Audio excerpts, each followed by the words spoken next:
Well, good morning, everyone. I wonder if you have tasted this living water yourself. Have we? Pope Benedict XVI said famously, shortly before he died, "The Christian is one who meets Christ."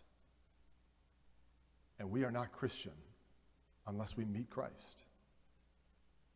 Have we drank of this living water? It's not physical water. It's not a physical water that satiates or satisfies a physical thirst. It's living water. It's a term. It's a symbol used for the Eternal One, who is the source who satisfies. Have you tasted of this water? I've told a few of you this story, but it continues to the Lord is just speaking to me through this conversation I had with this gentleman.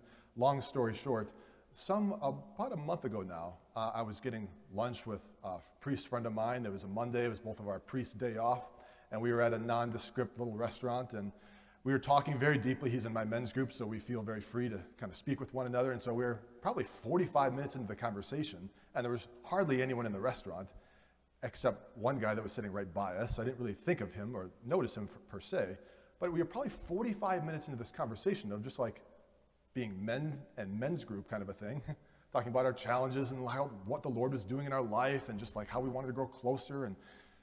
And this man interjected into our conversation over our Chinese food or whatever it was. He's like, "Are you guys Christian?"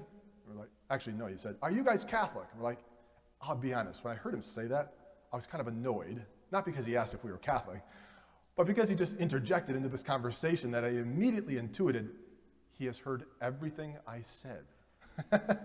Almost like, well, he probably heard all of my journal entries, basically. It was kind of unnerving. I was like, oh. But I'm like, yes, I'm Catholic. He's like, I thought so. And he was a man, probably I looked at him over the head of my friend, Father James, and he was a man probably 65-ish, well-dressed. He reminded me a little bit of, have you ever seen the movie It's a Wonderful Life? It's an oldie, but a goodie. If you haven't watched this, watch it, okay? But he reminded me of Potiphar, or not Potiphar, but Potter. This kind of like a little bigger guy that kind of just had like this kind of Scrooge look, kind of like this grumpy, like, what's in it for me kind of a thing. But his face was just Potter, but different. And I didn't think much of it. It's only in hindsight that I've noticed this. And we had an hour-and-a-half conversation with this Potter. And it turns out I had heard of him before. He's a scientist here in the Twin Cities, a very notable man. I'd heard of him from the paper.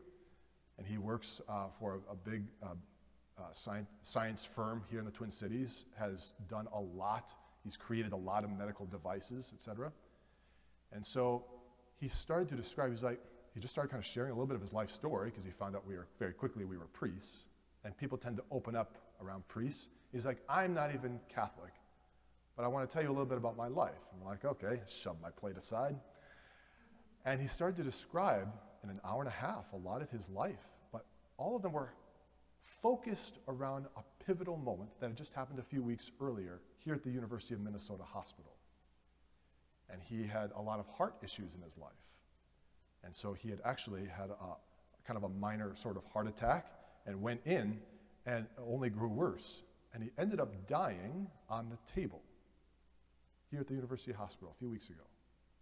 And he knew all the categories for death. He's like, he was using all these medical terminologies and science terminologies that I wasn't even aware of. But he's like, there's no really good medical definition for death. But he says, but usually there's 5 to 6 or 7 criteria. And he started going in like, there's no gag reflux, and there's no eye movement, and there's no palpitations of the heart. And he was kind of going through all these science terms for clinical death. And he said, and I was dead for 19 minutes. And what I didn't know then, I do after the fact, because I'm alive, is they were actually the people that are, because I'm an organ donor, and the people were coming up to harvest my organs, and they were already in the room when I came back. He said, that's not what I want to say, though. He said, I met someone when I died. And he started to describe in extreme, perfect detail what started to happen. He said, my soul started to rise through that medical room. I could see myself leaving my body. And I was rising up towards this great light. And I felt like this warm, liquid sensation of just warmth of light embracing me. And immediately I knew that I had not lived for God. His entire life, he was an atheist. Entire life. And just about, even in the conversation, this man was using the F word like probably every 10 words. Really smart, but really raw. He's like, I'm sorry for this is coming out of me. I'm like, oh, okay, that's all right. Confessions later. But so he just kept talking. He's like, and I realized when this light was filling me, like I was an atheist my whole life. I was like, well, something's going on. He was describing his own interior thoughts as his soul is rising. He's like, I think there is such a thing as transcendence, and there is such a thing as light. And it's like, and then I came into this presence. And he was like, and he started to describe it, and I took journal entries on this. And I'm not saying this is biblical truth. We take our truth from the Bible. I'm only highlighting this experience because it comes from a background of a man who's deeply embedded in science and atheism and has no categories for God, much less living water. And he said, he described this experience of coming into this presence of liquid light, like this dance of light that was just emanating pure love. And he said, and in the background, I could hear a little laughter, like a woman who had just had a baby. He was describing this. He's like, it was like a woman who had just had a baby, and like shortly after a woman has a baby, you know, they have like one of those, what are they called again? Like when a woman has like a baby shower type thing, and she invites all of her friends over, and all these women are like, and they're having all this lunch and dinner and stuff. He's like, and I heard that. And it was like all this laughter of like little children, and just like this dance of perfect symphony of joy. And this love was oozing out of me, or oozing out of God. He called it this loving thing, was how he described it. He's like, this loving thing. He's like, and this loving thing had a face that started to appear out of this liquid light. And it was Jesus of Nazareth. And he said, this loving thing was loving me. And I had no idea why. And that would explain the shift I saw. He was like this old, grumpy, F-word man, but he had been disarmed of all of his anger and hatred, and he had told me a lot of his earlier life, a lot of pain and violence in his life that had made him very angry towards this God, if there was a thing, he was so angry that he disbelieved in God and became an atheist, and then, you know, went through the ranks of the medical hierarchy, whatever. But he said that phrase, this loving thing loved me, and I had no idea why. That's the living water. The love of God, while we were yet sinners, while we were yet atheists, while we were yet 65 years old, while we were yet 5 years old, while we were still in our mother's womb, while we were 88 years old, while I was doing drugs, when I was not doing drugs, when I was at Mass, when I was not at Mass, God's love loves, and we don't even know why. And that's the living water that this Samaritan woman encountered. She was a Samaritan woman. Samaritans have nothing in common with Jews. Atheists have nothing in common with Catholics. She was a Samaritan woman. And she had been married 5 different times. That was against the law. And the one that she was living with now wasn't even her husband. And she was by herself. She came down to the well by herself. Women never do that in first century. That was a sign of categorical perfection, that she was an outcast to society. She was not in the in-fashionable group. She was in the out-of-fashion group. She was out of communion with real relationships. She was a woman who was profoundly broken down. And she was coming at noon. Everyone comes in the heat of the day. If you've ever been to the Holy Land, it is hot as hell in the Holy Land, especially in the desert. And so she came at noon, the hottest time of day. No one comes during the hottest day. Yes, but when you're an outcast, that's the only time you can come to the well. You go through all the movements of, if ever there was someone who probably was considering to themselves, if there even is a God, how could he even love me? And who she saw at the well? Jesus of Nazareth. He said, I will give you living water. Have you tasted this living water in your life? Have you experienced, and I'm not saying you have to have a near-death experience. I'm not saying you have to have a mystical experience. I'm just saying, have you tasted something of this loving thing, loving you when you were waiting in the confessional line, when you had a lot of mortal sins on your soul? Even when you were waiting in line at the confessional, God is loving you. Even when you were doing drugs, God was loving you. God was, and we don't even know why. I don't have categories to explain. There's no justification. I haven't done anything. God's love is so much bigger than our little imaginations and little faculties and compartmentalizations of things. And all God is doing is drawing us into that liquid light of love, if you will, to have us face him and to reciprocate his love. What is the best line in this whole gospel, in my humble opinion, about how we know this woman met Christ? Because we're not Christian if we don't meet Christ. The woman left her bucket at the well and ran into town and said, come meet a man who told me everything in my life. That's not someone who's afraid of going back into society. That's someone who's propelled back into. That's not someone who is like afraid to go back to the very things that like remind her of her brokenness. She's moving back in to say like, I met someone. And that was what this man was doing. He was so befuddled. He's like, I don't know what this means for my life. I'm 60-some years old, and I've done all this work, and I don't even know what the Lord wants to do with me. Except he started to share what the Lord is actually doing now. This man, unbeknownst to himself, has experienced the charism of healing.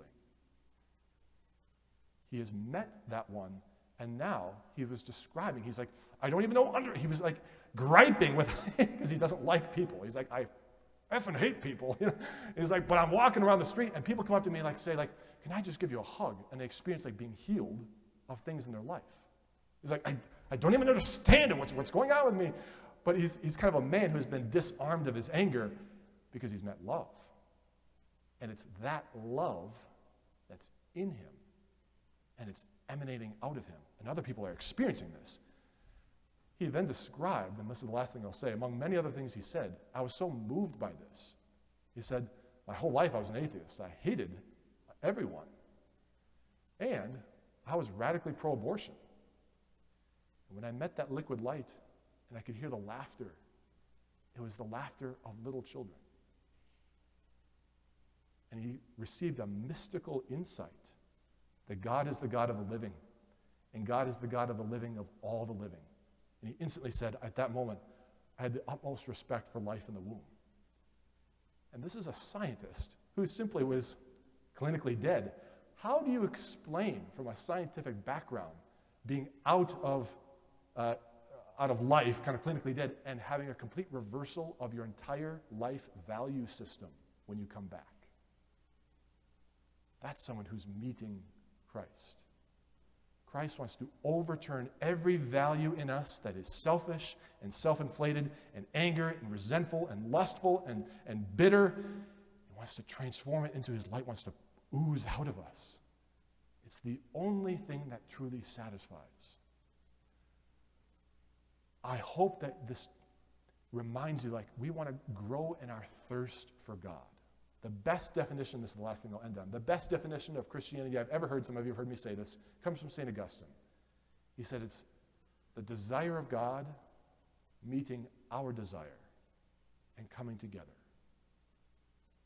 The desire of God meeting our desire for God and coming together. I want you to think about that this week. Like, are we desiring God such that we're willing to give him a little something? Because that's one last little insight from this gospel that goes right over the heads of people. Before the living water could give the living water, before the Lord could just unleash this Niagara Falls of a torrent of the love of God in this woman, he asked for a little favor. It was almost like a hinge point that unless this happened, she couldn't receive it. And he said, give me a drink. Oh, Jesus has done this many times. You want to be healed? Stretch out your hand. Oh, Zacchaeus, you want to receive me? I want to come have dinner in your house. Let me into your house. The apostles, Peter and John, catching fish and fishing. Jesus said, come after me. Just walk with me, and I will make you fishers of men. Oftentimes, the power of the overflowing torrent of the love of God, the living water, in order for you and I to taste it, seems in the mystery of God to require or elicit from us a little response. Prayer, a little fasting, a little almsgiving, a little act of faith. God has given this man who is clinically dead a second chance because he had never made that in his life. And I'm convinced that God gave him the gift of more time to start giving God a little something because he had never given God anything. And God wants to give him everything. And in order for him to receive it, love needs to be reciprocated.